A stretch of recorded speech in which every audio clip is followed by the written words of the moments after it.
Oke. Di sini apa perlunya ini yang namanya statistik dan seterusnya. Oke. Kita menggunakan buku Statistic for Manager using Microsoft Excel. Anda bisa menggunakan Microsoft Excel, bisa menggunakan Stat, bisa menggunakan SPSS atau apapun, itu hanya sekedar alat, ya. Dan dalam bab ini kita melihat ada beberapa yang kita bahas, cara berpikir statistika agar kita mendapatkan keputusan yang lebih baik, pengambilan keputusan yang lebih baik. Kemudian statistika membutuhkan kemampuan analitik dan merupakan bagian penting dalam pendidikan bisnis Anda. Ini beberapa hal. Kemudian perkembangan yang akhir-akhir ini ke arah big data atau bisnis analitik dan big data ini menyebabkan pemahaman terhadap statistik lebih penting lagi. Kemudian di buku ini menggunakan pendekatan DICOVA, ya. Nanti kita jelaskan apa itu DICOVA dalam mengaplikasikan statistik. Kemudian business opportunity dalam analitik yang untuk mahasiswa bisnis ini dengan menggunakan statistik ini. Jadi dewasa ini bahwa dalam bisnis kita butuh semua bahwa untuk berpikir bahwa statistik itu memiliki peran yang berbeda. Jadi dengan adanya informasi, teknologi informasi yang membuat bisnis itu mengaplikasikan statistik dengan cara-cara yang baru untuk menyelesaikan bisnis, permasalahan bisnis dengan menggunakan atau memanfaatkan vast amount of summarized, unsummarized numerical, jadi data besar yang baik untuk numerical maupun non-numerical. Jadi ada dua nanti ya, numerical data, non-numerical data. Nanti di slide berikutnya akan saya jelaskan lebih detailnya. Kemudian menggunakan software untuk melakukan perhitungan. Jadi saya tidak memberikan tidak mewajibkan Anda bisa menghitung secara secara manual, tapi secara software Anda nanti menggunakan menghitungnya, tetapi menerjemahkannya ke dalam permasalahan itu yang lebih penting. Jadi membaca hasil statistik, mengolah data statistik dengan software, dan menerjemahkan hasil statistik tersebut untuk keperluan bisnis maupun pengambilan keputusan bisnis. Jadi dalam bisnis statistik maka kita bisa itu diperlukan beberapa hal, yaitu meringkas dan menampilkan data bisnis, ya. Kemudian mengambil keputusan atau menyimpulkan dari suatu bisnis data atau data bisnis, kemudian membuat prediksi yang handal mengenai aktivitas bisnis, serta memperbaiki proses-proses bisnis, meningkatkan proses-proses bisnis. Ini yang digunakan dengan menggunakan bisnis statistik tadi. Sebelum lebih lanjut, ada istilah, kalau di bahasa Inggrisnya statistics pakai S, itu di Indonesia kan menjadi statistika. Kemudian kalau statistik C tanpa S, ya, maka itu dinamakan statistik. Kalau statistika itu ilmu statistiknya, kalau statistik itu ukuran-ukuran statistik, gitu ya. Misalnya pendapatan Indonesia, GDP Indonesia itu statistik. Tapi kalau mempelajari tentang GDP, pendapatan per kapita Indonesia, maka itu namanya statistika. Oke? Nah, untuk mengadop secara benar aplikasi statistik, maka kita mengikuti framework untuk meminimumkan error yang bisa terjadi dalam pengambilan keputusan statistik.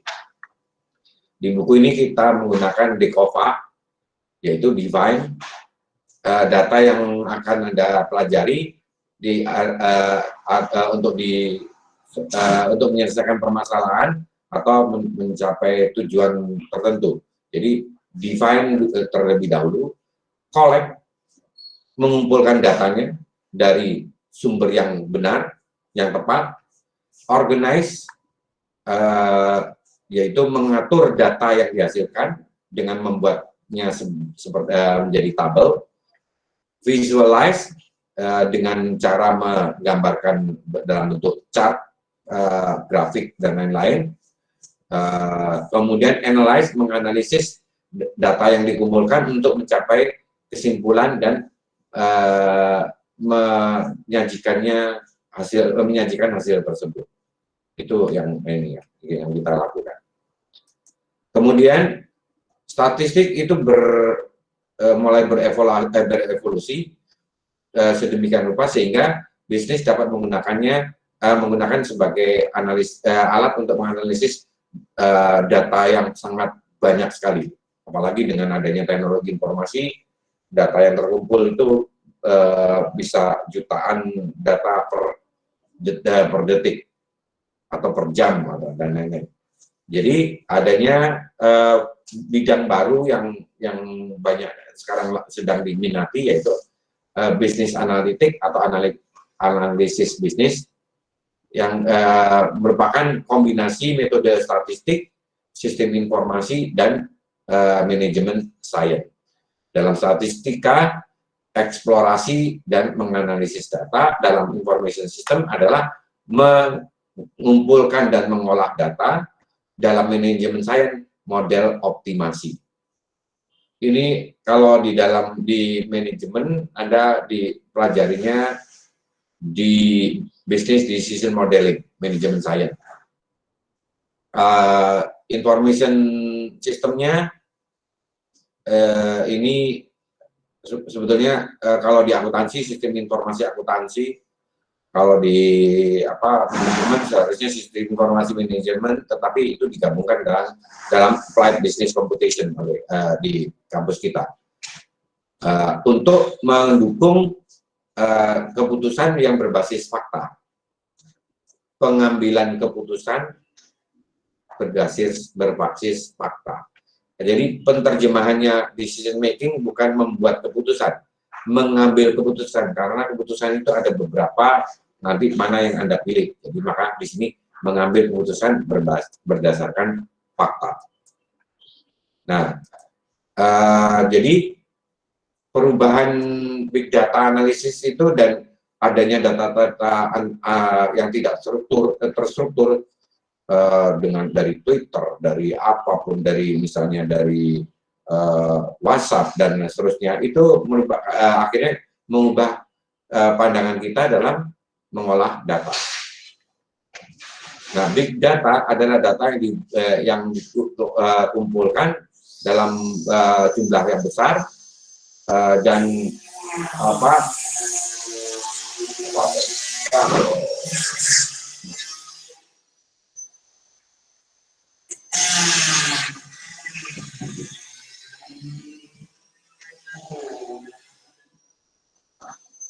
maaf gangguan ya, dengan kecepatan yang sangat tinggi ya, kemudian biasanya hampir real time saat ini, sudah mulai banyak yang real time, kemudian dalam bentuk yang bervariasi. Sedangkan unstructured data yang tidak terstruktur, sumbernya itu tidak berulang, jadi dia munculnya bermacam-macam ini bentuknya. Biasanya menggunakan pre-processing sebelum dianalisis. Jadi kita olah terlebih dahulu sebelum dianalisis untuk yang data tidak terstruktur. Nah, untuk itu maka Anda harus memahami istilah-istilah dalam ini, operasional, definisi operasionalnya. Yang pertama tadi statistika dengan statistik. Contoh statistik itu adalah tadi GDP, jumlah murid, boleh, jumlah orang yang mengidap COVID. Data-data tersebut itu kita namakan statistik, atau biasa disebut juga ukuran statistik, statistik measure. Sedangkan ilmunya, kalau Anda pakai apa metode statistika, gitu ya. Nah, di dalam statistik maka kita harus mengenal yang namanya variabel.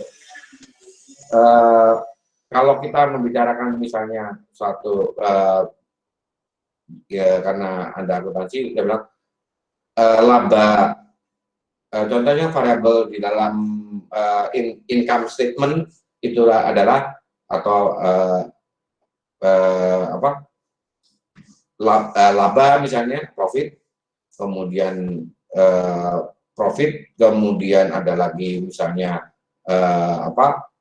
cost of goods sold, kemudian macam-macam seperti itu. Nah, itu adalah yang dinamakan variabel. Jadi karakteristik suatu item atau individual.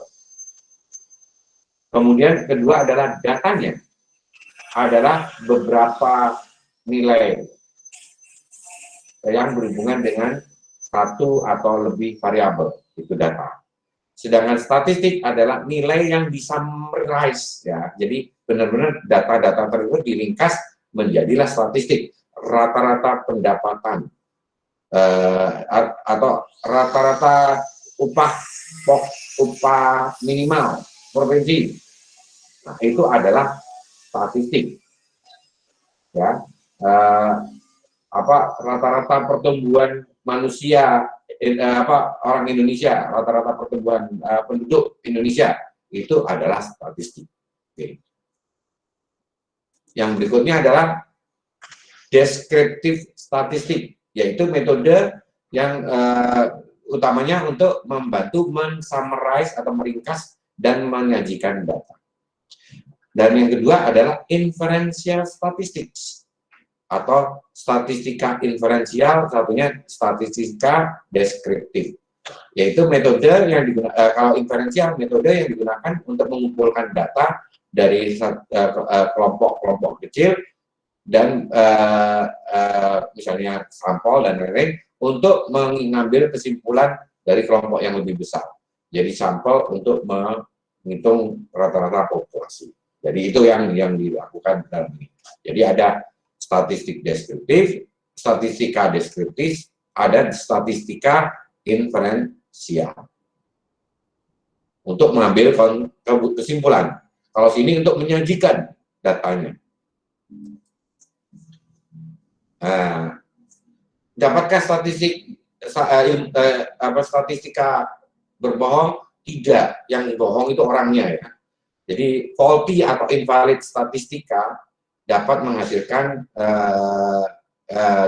dapat dihasilkan jika semua kerangka yang ada di DECOVA itu dijalankan secara tidak benar, maka hasilnya statistiknya tidak benar. Tapi apa statistik tadi bisa digunakan untuk membohongi? Iya, nanti ada contohnya. Bahkan ada bukunya khusus yang namanya How to Lie with Statistics, gitu. Itu dari tahun 50-an kalau salah sudah ada buku. Dan beberapa metode statistik hanya akan benar atau valid jika datanya dianalisis dengan sifat-sifat tertentu, properti tertentu.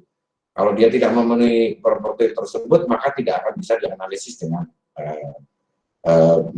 metode tersebut. Ya. Salah satu contoh, regresi linear berganda mempunyai syarat datanya harus berdistribusi normal. Jadi Anda harus mengolahnya dengan benar kalau datanya berdistribusi normal. Kalau tidak, maka tidak bisa digunakan metode regresi berganda. Sedangkan untuk metode inferensial, maka harus dilihat bahwa dicek kembali apakah sebab akibatnya masuk akal, logical causality. Jadi itu yang harus dicek sekali lagi. Ada contoh orang bilang ada hubungannya antara kelereng jatuh di Indonesia dengan jumlah bom yang dijatuhkan di Afghanistan. Misalnya, iya bisa, tapi tidak cocok. Nggak ada hubungannya, nggak ada hubungan sebab akibat. Tetapi kalau di secara statistik, maka jika dianalisis bisa terjadi seperti itu. Jumlah orang batuk dengan jumlah gempa bumi bisa saja dihubungkan, tapi tidak cocok secara logika sebab akibat. Atau jumlah penjualan yang ada di pasar Tanah Abang dipengaruhi oleh jumlah orang yang jalan-jalan di Inggris. Bisa saja ada hubungannya secara statistik, tapi secara sebab akibat tidak ada hubungannya.